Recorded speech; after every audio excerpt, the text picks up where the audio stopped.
जब महाभारत की रचना हुई तो महर्षि वेदव्यास जी ने ये सोचा कि इस महान ग्रंथ को लिखने के लिए मुझे बहुत ही सुंदर और तेज गति से लिखने वाला कोई लेखक चाहिए।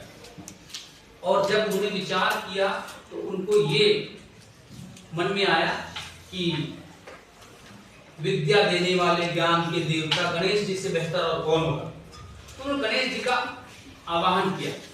गणेश जी प्रकट हुए तो गणेश जी से बोले, हे भगवान, आपको एक मैं महाभारत नाम ग्रंथ लिखना चाहता हूँ, उसके आप लेखक बने। तो गणेश जी तो ज्ञानी होने के साथ साथ चतुर भी थे बहुत ज्यादा। तो उन्होंने सोचा कि मैं ना लिखूं तो अच्छा होगा, मैं क्यों इस काम को करूं, इसमें मेरा व्यस्तता हो जाएगी। मैं तो अपने माता पिता के पास जाके प्रेम उनका प्राप्त करूं। तो उन्होंने कहा, हे महाराज, मैं लिख दूंगा, लेकिन अगर आप बीच में बोलते हुए रुक गए तो मैं भी रुक जाऊंगा और फिर मैं चला जाऊंगा। अगर मेरी लेखनी एक बार रुक गई तो मैं फिर आगे लिखूंगा नहीं, मैं चला जाऊंगा। तो व्यास जी समझ गए उनकी चतुराई कि ये लिखने से बचना चाहते हैं। तो उन्होंने कहा, ठीक है भगवान, लेकिन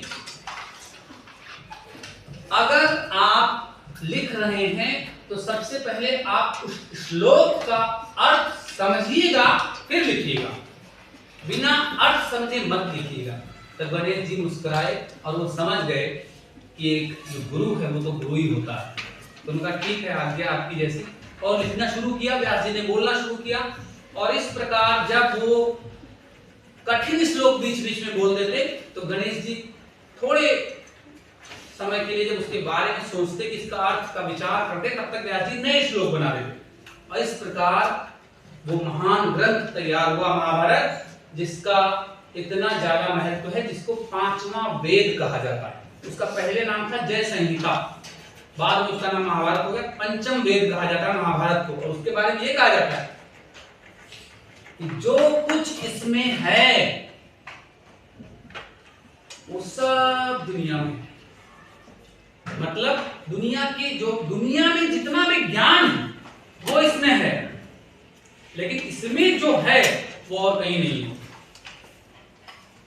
तो उस महाभारत को लिखने की कहानी बताने का मेरा उद्देश्य ये था आपको कि आप जब भी कुछ लिखें या पढ़ें तो उसका मीनिंग समझें, उसका अर्थ समझें। और अगर नहीं समझ में आता है तो आप पूछें, आपके शिक्षकों से पूछें, घर में कोई चीज है तो अपने पेरेंट्स से पूछें, अपने साथियों से पूछें, क्योंकि जिज्ञासा से ही आपको ज्ञान होगा।